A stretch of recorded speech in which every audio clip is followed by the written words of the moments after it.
జీవితం మొదలుపెట్టడమంటే కేవలం పుట్టి, చదివి, ఉద్యోగం చేసి, కుటుంబంతో జీవించడం కాదు.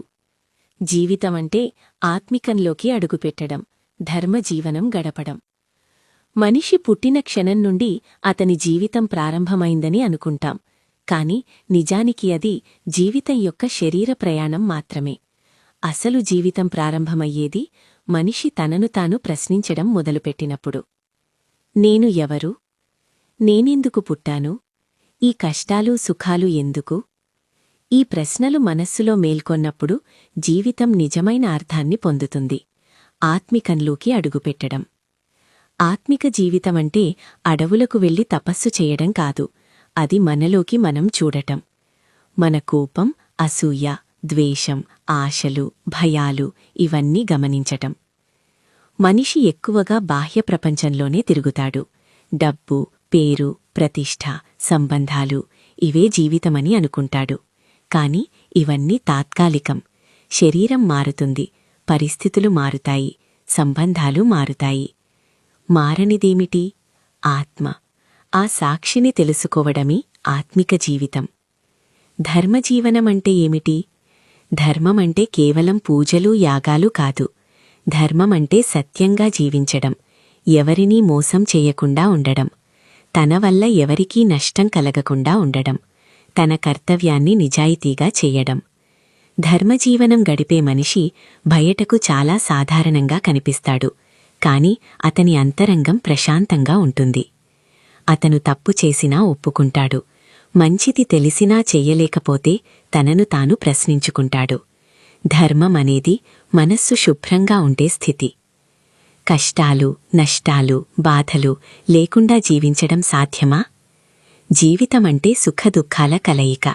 వర్షం వచ్చినప్పుడు మట్టిలో చిత్తడవుతుంది, కాని అదే వర్షం లేకపోతే పంట పండదు. అలాగే కష్టాలు లేకుండా మనిషి లోతుగా ఆలోచించడు, బాధలు లేకుండా మనిషి పరిపక్వత పొందడు. అయితే బాధలు కలగకుండా జీవించడమంటే బాధలు రాకూడదు అనే కాదు, బాధలు వచ్చినా మనస్సు కూలిపోకుండా ఉండడం, నష్టం జరిగినా జీవితం ముగిసిపోయిందని అనుకోకపోవడం. ఇది సాధ్యమవుతుంది ఎప్పుడు?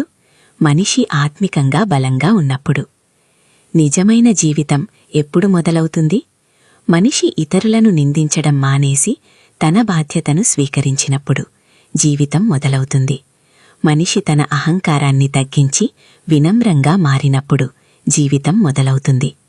సుఖం వచ్చినా మత్తెక్కకుండా, దుఃఖం వచ్చినా కుంగిపోకుండా సమత్వంతో ఉన్నప్పుడు జీవితం మొదలవుతుంది. భౌతిక జీవితం, ఆత్మిక జీవితం. భౌతిక జీవితం నాకేమి లాభం అని అడుగుతుంది. ఆత్మిక జీవితం నా వల్ల ఎవరికి మేలు అని అడుగుతుంది. భౌతిక జీవితం పోలికలతో నిండినది, ఆత్మిక జీవితం కృతజ్ఞతతో నిండినది.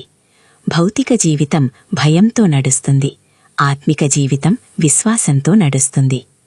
జీవితమనేది ఒక పరీక్ష కాదు, ఒక పరిణతి. మనిషి లోపలి చీకట్లు తొలగి వెలుగులోకి రావడం జీవితం. ధర్మం అనుసరించి ఆత్మికంగా ఎదిగి సమత్వంతో జీవించడం జీవితం. కష్టాలు లేకుండా కాదు, కష్టాలను జ్ఞానంగా మార్చుకుంటూ జీవించడం జీవితం. నష్టాలు లేకుండా కాదు, నష్టాల్లో కూడా అర్థం కనుగొనడం జీవితం. బాధలు లేకుండా కాదు, బాధలను బలం చేసుకోవడం జీవితం. అందుకే జీవితం మొదలుపెట్టాలంటే బయట ప్రపంచం మార్చాల్సిన అవసరం లేదు.